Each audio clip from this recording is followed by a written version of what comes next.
מה קורה חברים? מדבר שחר מכל הצלמים, היום רציתי לדבר איתכם על נושא מאוד מאוד חשוב, איך בעצם בוחרים צלם לחתונה שלכם. אז יש כמה דברים שמאוד מאוד חשוב לשים אליהם לב, אני רוצה שנעבור על הכל בצורה מסודרת, יאללה בואו נתחיל.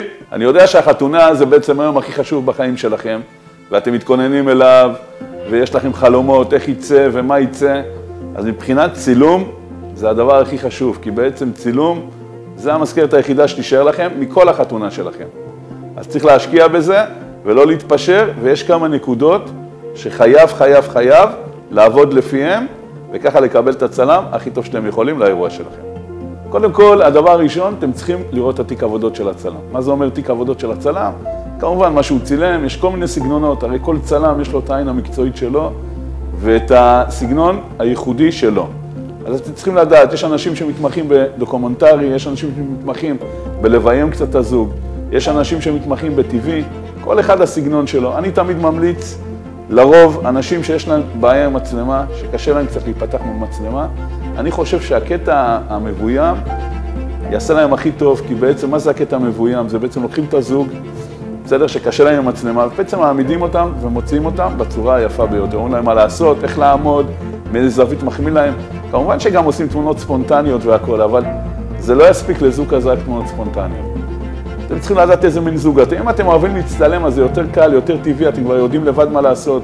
אתם גם המצלמה לא מלחיצה אתכם, אז אתם הכי טבעיים שלכם בעולם. ואם את הזוג שקשה לכם להצטלם, אז בעצם צריך להעמיד אתכם ולסדר אתכם לפי מה שהצלם חושב, שיצא לכם ברמה הגבוהה ביותר. זה חשוב, תשימו לב לדברים האלה, כי הרבה פעמים אנשים אומרים לי, גם זוגות שלא אוהבים להצטלם, אנחנו רוצים טבעי. זוגות שלא אוהבים להצטלם, קשה להם לעשות טבעי, כי ברגע שהם רואים מצלמה מול הפנים, כבר נלחצים, זה כבר לא טבעי. בסדר? אז מאוד קשה אחרי זה שיצא להם תמונות יפות שהן טבעיות. יותר יפה שיצא להם תמונות שאנחנו טיפה נסדר אותם, נגיד להם איך לעמוד, מה לעשות.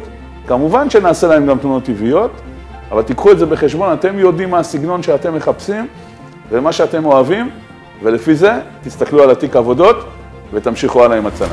הדבר השני שרציתי לדבר איתכם זה בעצם על הכימיה עצמה עם הצלם. מה זה אומר כימיה עם צלם? זה הדבר הכי חשוב. זה אומר שיש ביניכם כימיה טובה, שיש ביניכם אווירה טובה, שתדעו שאתם יכולים לסמוך על הצלם. שאם הוא אומר לכם א', ב' או ג', יכולים לסמוך עליו. בסדר? הוא לא סתם אומר את זה, כי הוא רוצה רק לטובתכם. אוקיי? עכשיו, כימיה זה אומר שהוא מקשיב לכם, הוא סבלני, שזה דבר מאוד מאוד חשוב, כי זה יום מאוד מאוד לחוץ. שאתם מסתדרים ברמה האישית, שיש ביניכם צחוק עם אווירה נעימה, כיף, זה ממש עוד חבר ביום של החתונה שלכם. אז תשימו לב לדברים האלה, לא לבחור צלמים סתם לפעמים לפי שמות, או יגידו, הוא צלם תותח, הוא זה, אבל מבחינה בין אישית, הוא לא יודע להתנהג, הוא לא יודע לדבר, הוא לא עושה אווירה טובה, זה פשוט תקלקל לכם את כל היום של הצילומים, גם אם הוא הצלם הכי טוב בעולם, והתמונות שלו הכי יפות בעולם, אם הוא לא יודע להתנהג ולא יודע לדבר ולא יודע להיות איתכם ביום הכי חשוב לכם בחיים, אל תיקחו אותו, בסדר? לא משנה כמה טוב הוא, אל תיקחו אותו אם אתם לא מתחברים עליו ברמה האישית. אז זה הטיפ שלי אליכם בקטע של הכימיה. אנחנו עכשיו בטיפ השלישי, וזה הטיפ האחרון שלי אליכם היום. כמובן שיש עוד הרבה טיפים, אבל זה שלושת הטיפים החשובים ביותר. הטיפ השלישי שלי אליכם זה בעצם לוז. בסדר? לוז זה דבר מאוד מאוד חשוב בחתונה, כי הרבה פעמים הלוז מתעכב או כל דבר אחר קורה, ואז מה שקורה בסוף לא נשאר מספיק זמן להצטלם. תתייעצו עם הצלם שלכם, מה השעות הנכונות שצריך להיות מוכנות. זה אומר שיער, איפור, כל מה שאת צריכה, ללבוש את הסמלה, לקחת כל דבר קצת ספר בזמנים, ושבזמן מסוים תהיי מוכנה, ואז אנחנו נצא להצטלם בחוץ, כי הרבה פעמים מה שקורה, הלוז מתעכב או קורה כל דבר אחר, ובעצם הדבר החשוב ביותר, שזה הצילום של החתונה שלכם, והצילומי נוף שלכם, שזה הקטע הכי יפה ביניכם, המרגש ביניכם, איתכם עם החברים, כל דבר אחר, בעצם מה שקורה, אין מספיק זמן לצלם את זה. בגלל שהם מתעכבים על כל מיני דברים, שאפשר לנסות, לסגור את זה מראש, לא להתעכב על הדברים האלה.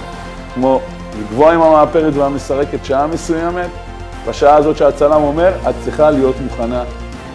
את צריכה לדבר עם המאפרת, עם המסרק, ולקבוע, להגיד להם מה הצלם אמר, באיזה שעה את צריכה להיות מוכנה, ולעמוד בשעה הזאת. ברגע שתעמדי בשעה הזאת, והכל ידפוק כמו שצריך, והחתן יגיע בזמן שאומרים לו, יוצאים לצילומים ונמצא את המקסימום מהיום צילומים שלכם.